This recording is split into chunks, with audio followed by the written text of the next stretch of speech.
नमस्कार। आज के इस विश्लेषण में आप सभी का बहुत बहुत स्वागत है। आज हम भारत के संविधान की एक ऐसी झलक देखने वाले हैं जो सच में आपको हैरान कर देगी। देखिए, ये कोई स्कूल का बोरिंग हिस्ट्री लेसन नहीं है। असल में हम इसे एक लिविंग लेगेसी यानी एक जीवंत विरासत के रूप में समझेंगे।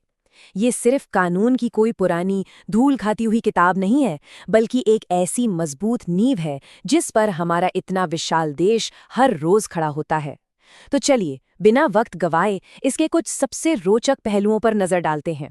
64 लाख रुपए यानी 64 मिलियन रुपीस। अब आप सोच रहे होंगे कि इसमें क्या खास बात है, तो ध्यान दीजिए, ये कोई आज का आंकड़ा नहीं है। ये उस दौर का खर्चा है जब इस मूल दस्तावेज को बनाया जा रहा था। सोचिए, 1950 के आसपास 64 लाख रुपए एक नए राष्ट्र के निर्माण और उसके संविधान को तैयार करने के लिए ये कितना बड़ा और गंभीर निवेश था। ये साफ दिखाता है कि उस समय इस काम को कितनी संजीदगी से लिया गया था। आइए सबसे पहले बात करते हैं इस ऐतिहासिक काम के बारे में, एक द मॉन्यूमेंटल टास्क। इस इतने बड़े और विशाल काम को अंजाम देने के लिए संविधान सभा यानी कॉन्स्टिट्यूएंट असेंबली में कुल 299 सदस्य शामिल थे। इन 299 लोगों ने दिन रात एक करके हर छोटी बड़ी बात पर बहस करके इस दस्तावेज को रूप दिया, और इन अटूट प्रयासों का नतीजा आखिरकार 26 जनवरी 1950 को पूरी दुनिया के सामने आया, जब इसे पूरी तरह से लागू किया गया। जी हाँ, वो दिन जिसे आज हम सभी बड़े गर्व से गणतंत्र दिवस यानी रिपब्लिक डे के रूप में मनाते हैं। अब आते हैं इसके अगले हिस्से पर। 2. प्रिजर्विंग द ओरिजिनल यानी इन मूल पन्नों को सहेजना। पता है, इस दस्तावेज को बनाने वालों की सोच कितनी आगे की थी। उन्होंने इसे सिर्फ किसी एक भाषा तक सीमित नहीं रखा। इसकी ओरिजिनल कॉपीज सिर्फ हिंदी में या सिर्फ इंग्लिश में नहीं, बल्कि दोनों ही भाषाओं में पूरी बारीकी और सावधानी से तैयार की गई थी। ये छोटी सी बात बहुत सफलता से दिखाती है कि इस देश का मूल दस्तावेज शुरू से ही समावेश और विविधता को कितना महत्व देता रहा है। और यहाँ पर विज्ञान और नागरिक शास्त्र का एक ऐसा अनोखा संगम देखने को मिलता है जो सच में कमाल है। संविधान की उन ओरिजिनल कॉपीज को आज भी पार्लियामेंट हाउस की लाइब्रेरी में एकदम सुरक्षित रखा गया है। पर कैसे? हीलियम फिल्ड बॉक्सेस के जरिए। ये कोई आम डिब्बे नहीं है, बल्कि विशेष रूप से डिजाइन किए गए वैज्ञानिक एन्क्लोजर्स हैं। इनके अंदर हीलियम गैस भरी होती है। असल में हीलियम इन ऐतिहासिक पन्नों को वक्त के साथ साथ खराब होने से पूरी तरह बचाती है ना हैरत अंगेज कि आधुनिक विज्ञान किस तरह इन मूल पन्नों की हिफाजत कर रहा है। चलिए अब थोड़ा इसके दर्शन यानी फिलॉसफी की तरफ चलते हैं। 3. पावर टू द पीपल, जनता की शक्ति। ये शब्द सुनने में चाहे कितने भी साधारण लगे, पर इनका असर बहुत गहरा है। हमारे संविधान की शुरुआत ही इन्हीं शब्दों से होती है, वी द पीपल यानी हम भारत के लोग। ये साफ तौर पर स्पष्ट करता है कि भारत में जनता ही सबसे ऊपर है।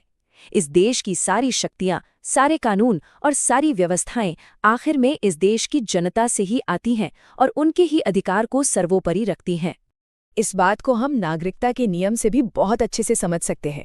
देखिए, भारत में सिंगल सिटीजनशिप यानी एकल नागरिकता का सिस्टम चलता है। इसका मतलब बिल्कुल सिंपल है, आप सिर्फ और सिर्फ भारत के नागरिक हैं। ये एक ऐसी यूनिफाइड नेशनल आइडेंटिटी बनाता है जो इस पूरे विविध देश को उसकी सारी विभिन्नताओं के बावजूद एक ही छत्ते के नीचे लाता है। इसके बिल्कुल उलट अगर हम यूएसए जैसे देशों की बात करें तो वहाँ ड्यूअल सिटीजनशिप होती है, जहाँ नागरिक की अपने राज्य और देश दोनों की अलग अलग पहचान होती है। हमारा फ्रेमवर्क शुरू से ही देश की एकता पर सबसे ज्यादा जोर देता है। हालांकि इस कानूनी फ्रेमवर्क में हर तरह की स्थितियों का ध्यान रखा गया है। इसमें इमरजेंसी यानी आपातकाल का भी एक स्पष्ट प्रावधान दिया गया है। ये एक ऐसा संवैधानिक तंत्र है जिसके तहत अत्यंत संकट या जरूरत के समय में सरकार के पास ये अधिकार होता है कि वो कुछ वक्त के लिए नागरिकों के फंडामेंटल राइट्स यानी मौलिक अधिकारों को सस्पेंड कर सकती है। ये दस्तावेज में दिया गया एक निष्पक्ष कानूनी प्रावधान है जिसे सिर्फ बेहद गंभीर और आपातकालीन परिस्थितियों के लिए बनाया गया था। और अब हम आते हैं अपने आखिरी और सबसे अहम पहलू पर। 4. अ लिविंग डॉक्यूमेंट, एक जीवंत दस्तावेज। ये फ्रेमवर्क वक्त के साथ थमा नहीं है और इसका सबसे पक्का सबूत इसके आंकड़ों में ही मिल जाता है। जरा गौर कीजिए, जब संविधान बना था तब इसमें केवल 395 आर्टिकल्स थे। लेकिन आज बदलते समय और समाज की ज़रूरतों को देखते हुए इसमें लगातार बदलाव हुए हैं और अब ये आंकड़ा 470 से भी ज़्यादा हो चुका है। ये बात साफ तौर पर दर्शाती है कि हमारा संविधान किसी पत्थर की लकीर जैसा नहीं है, बल्कि नए दौर के साथ कदम से कलम मिलाने में बिल्कुल सक्षम है। तो इन सभी रोचक तथ्यों और वक्त के साथ हुए बदलावों को देखने के बाद हम सबके सामने एक बहुत बड़ा सवाल आता है। हमारा समाज आज कितनी तेजी से बदल रहा है, ये हम सब जानते हैं। तो अगले 100 साल के नागरिकों के लिए उनकी नई ज़रूरतों के हिसाब से ये लिविंग लेगेसी अपना रूप किस तरह बदलेगी और खुद को कैसे ढालेगी, इसका जवाब तो आने वाला वक्त ही देगा। पर सोचने वाली बात ज़रूर है। खैर, आज के इस विश्लेषण में मेरे साथ जुड़े रहने के लिए आप सभी का बहुत बहुत शुक्रिया। मुझे पूरी उम्मीद है कि आज की इस चर्चा ने इस ऐतिहासिक दस्तावेज को एक नए और रोचक नज़रिए से समझने में आपकी ज़रूर मदद की होगी।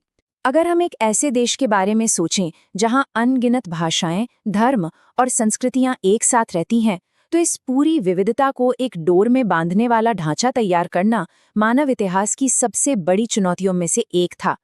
आज के इस विशेष विश्लेषण में हम भारत के संविधान की उसी महान नींव का अन्वेषण करने जा रहे हैं। चलिए शुरू करते हैं। दुनिया का सबसे बड़ा संविधान आखिर बना कैसे? ये सवाल सच में बहुत दिलचस्प है। ये सिर्फ एक प्रश्न नहीं, बल्कि एक नए स्वतंत्र राष्ट्र के नियम तय करने के उस विशाल प्रयास को समझने की कुंजी है। सदियों की गुलामी के बाद एक पूरे उपमहाद्वीप को एक लोकतांत्रिक गणराज्य में बदलने का खाका तैयार करना, सच कहूं तो ये एक बहुत ही बड़ी बल्कि एक विशालकाय जिम्मेदारी रही होगी। इस ऐतिहासिक दस्तावेज की गहराई को समझने के लिए हम सबसे पहले बात करेंगे इसके विशाल आकार की, जो इसकी संरचना का एक बेहद अहम और बुनियादी हिस्सा है।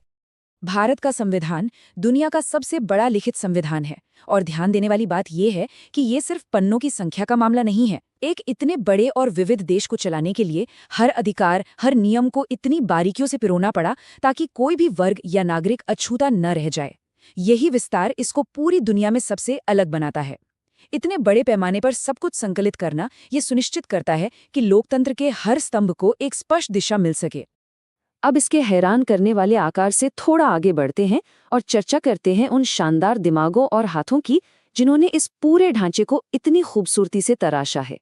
इस पूरी ऐतिहासिक प्रक्रिया के बिल्कुल केंद्र में थे डॉक्टर B.R. अम्बेडकर। भारतीय संविधान के जनक और प्रारूप समिति के अध्यक्ष के रूप में उनका योगदान सच में अतुलनीय था। एक मुख्य वास्तुकार की तरह उनकी दूरदृष्टि के बिना इस महान ढांचे की तो कल्पना ही नहीं की जा सकती थी। उन्होंने और उनकी टीम ने अनगिनत बैठकों और बहुत ही गहन बहसों के जरिए संविधान के एक एक बिंदु को बारीकी से निखारा। लोग अक्सर ये मान लेते हैं कि इतने विशाल कानूनी दस्तावेज को पक्का किसी मशीन या टाइपराइटर से टाइप किया गया होगा, लेकिन सच्चाई बिल्कुल हैरान करने वाली है। इसकी मूल प्रति यानी ओरिजिनल कॉपी को किसी मशीन ने छुआ तक नहीं था। ये पूरी तरह से हाथ से लिखी गई थी। ये उस समय के लोगों के असाधारण समर्पण, धैर्य और कला का एक शानदार उदाहरण है। यही चीज इस दस्तावेज को सिर्फ एक कानूनी किताब नहीं, बल्कि एक अनमोल राष्ट्रीय धरोहर बनाती है। तो इतने बड़े हस्तलिखित दस्तावेज के अंदर ये सारे बेहतरीन विचार आए कहाँ से? चलिए देखते हैं कि वास्तुकला के इस चमत्कार को बनाने के लिए दुनिया भर से कौन-कौन सी वैश्विक नींव और लोकतांत्रिक सिद्धांत चुने गए। ये संविधान सच में अंतर्राष्ट्रीय ज्ञान का एक अद्भुत संगम है। हमने संयुक्त राज्य अमेरिका से नागरिकों की आज़ादी सुनिश्चित करने वाले मौलिक अधिकार लिए। फिर सरकार का मार्गदर्शन करने वाले नीति निर्देशक तत्व हमने आयरलैंड से प्रेरणा लेकर शामिल किए, और जो हमारी संसदीय प्रणाली की नींव है वो ब्रिटेन से ली गई। पर ध्यान रखने वाली बात यह है कि ये सिर्फ हूबहू नकल नहीं था, बिल्कुल नहीं। ये दुनिया की सबसे बेहतरीन चीज़ों को एक भारतीय साँचे में ढालने की शानदार कोशिश थी।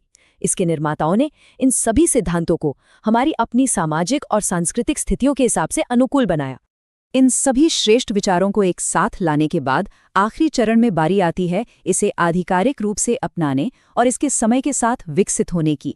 इस विशाल दस्तावेज की ऐतिहासिक यात्रा 1949 में अपने एक बड़े मुकाम पर पहुंची, जब 26 नवंबर को इसे अपनाया गया, जिसे आज हम बड़े फख्र से संविधान दिवस के रूप में मनाते हैं। पर कहानी यहाँ खत्म नहीं होती। समय के साथ ये दस्तावेज विकसित भी हुआ, जैसे कि 1976 में 42वें 42nd संशोधन के जरिए प्रस्तावना में समाजवादी और धर्मनिरपेक्ष शब्द जोड़े गए थे। आज के समय में ये एक जीवंत दस्तावेज की तरह काम करता है। मतलब ये कोई रुकी हुई जड़ चीज नहीं है, बल्कि बदलती परिस्थितियों और समाज की नई जरूरतों के साथ खुद को ढालने की अद्भुत क्षमता रखता है। ये बिंदु समझना बेहद जरूरी है। और इस शानदार यात्रा के अंत में एक बहुत ही भविष्योन्मुखी सवाल उभरकर सामने आता है। संविधान आगे कैसे बदलेगा? चूंकि ये एक जीवंत दस्तावेज है, इसकी संभावनाएं बिल्कुल अनंत हैं। जैसे जैसे हमारा समाज आगे बढ़ेगा, नई चुनौतियां आएंगी, तो ये ऐतिहासिक खाका देश के भविष्य के साथ कैसे तालमेल बिठाएगा?